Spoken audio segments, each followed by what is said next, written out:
Bill, next let's talk a little bit about geothermal heating and LEED certified buildings, because I believe you have some. Well, I'm first of all pleased to announce, because I just found out about it today, that our building that we placed in LEED certification was certified as silver, and we just found out about that today. About 2 years ago, we started looking at a need for an office space, and we've looked into what could we do for those buildings using our green initiatives. And I want to go back and let everyone know that we do have kind of a laundry list of initiatives. This one, when we were looking at the site, we wanted to do two things, or we had two goals out there. One, to look at, could we do an office building and have it LEED certified? Secondly, could we use a different way to heat it? At the time, you know, energy prices were going up, and we wanted to look at one way to heat and air condition the building, so we looked at using geothermal heat. Fortunately, it works on the site. We were able to drill a number of wells to put in the tubes to extract the heat from the ground, and then open the building. The building currently houses our South Metro Federal Credit Union. And do you want me to explain a little bit about geothermal heat? Sure, why the not? process? Why Okay. not? First of all, it doesn't use gas or oil, but what it does is essentially it draws. You have a number of wells in the ground, and it draws the heat or the energy from the ground, and it goes through a transformation process, and it takes the extracted heat and heats the building. Or in the winter, in the summertime, it has the reverse operation. So, And the heat or the cooling is in the water that's being pulled out of the ground. Is that it? These wells are a number of feet under the ground, and pretty much once you get to about 8 or 9 feet under the ground, the temperature is somewhere in the 52 to 55 degree temperature. So you're extracting that difference in heat, or changing it out in the summertime for the air conditioning. You bet.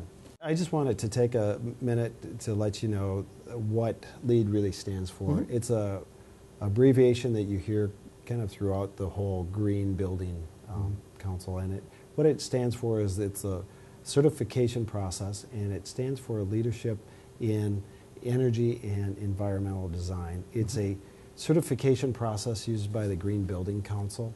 It was established so that there's some framework of what is a green building and what is not a green building. And in our particular case, what we were looking for in our office building was just to get certified. We were not looking for anything other than that, but there's a number of points that you get, and we were able to score enough points from using recycled material, using materials that are purchased locally, using materials from sustainable forests, that we were able to get enough points to have our office building LEED certified.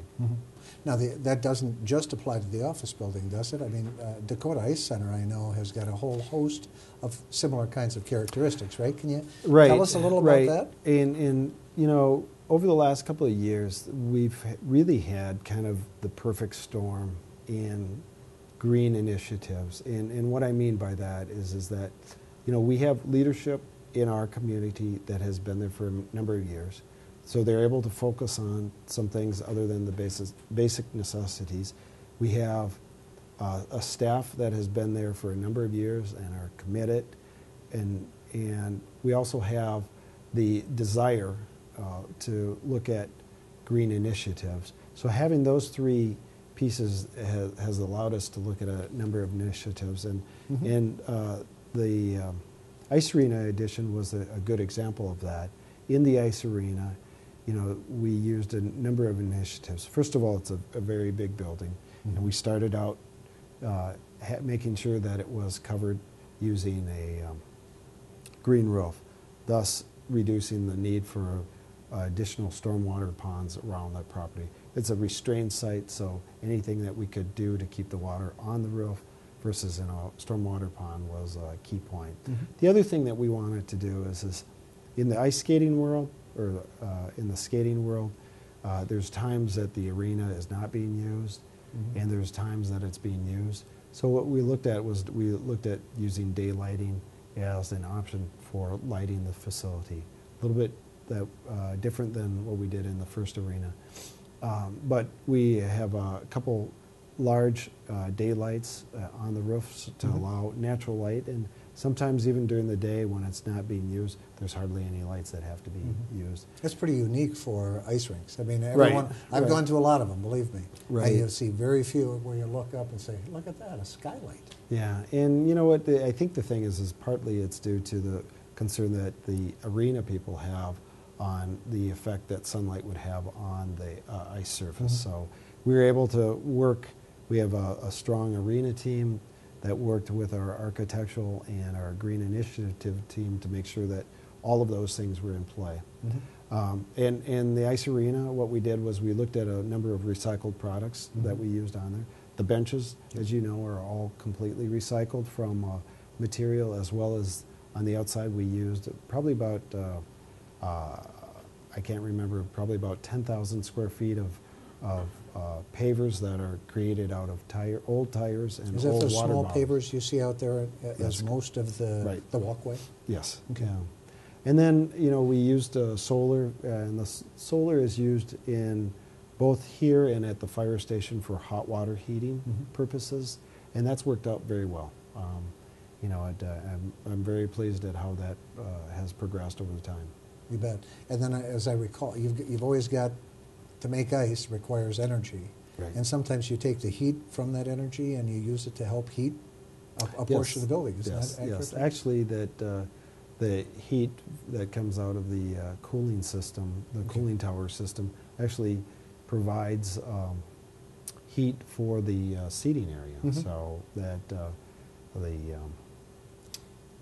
so it minimizes the use of the infrared system that you've got there. Right. That's going to save a few bucks at the same time, and make it more comfortable for those people who are there and perhaps don't have all of their winter stuff on. Biodiesel, any initiatives in that area? Yeah, that is a good initiative. You know, it's interesting. We have French fryers frying things, and we have shuttle buses all working on the same property. So a couple of years ago, we I'd looked never at... put those together. But okay. So a couple of years ago, we looked at what could we do, and especially when the gasoline and diesel prices were in that $4 range, and we looked at what it would cost to take the old fry grease and convert it into diesel and use that on a number of our public works vehicles and shuttle buses. And we put together a little project team, and we currently used probably about 18,000 gallons of vegetable oil that's used in all of the restaurants. We extract it from the restaurants and treat it at our public works facility, and it makes a diesel product. And right now we mix it, in the wintertime we mix it about 20% biodiesel, 80% diesel. In the summertime we'll go more with a 50-50 blend. It's a neat project. We're looking to potentially expand that beyond the scope of the tribe, but right now we're just recording and seeing how it's working. You've got a fleet of vehicles you use, of course, and those vehicles use motor oil in some fashion or another. Is there any wastewater initiatives that, or excuse me, waste oil initiatives that you're engaged? Frank, a couple of years ago, what we did on the waste oil was, and since we have such a large fleet, we used to take the waste oil from all of the vehicles, put it in a container, and then send it off, and they would either process or do something with it. We said, why are we doing that? So we looked at what are some of the options out there. One of the options was that we could take the waste oil in a specially made furnace or boiler, actually burn the oil as a fuel source, and then what that does right now is that it heats a portion of our public works building. So it's used in lieu of natural gas or electricity. So you're saving those two things. Right. Huh? Plus, and it's not being hauled off to be processed somewhere else. Which costs money and energy as well.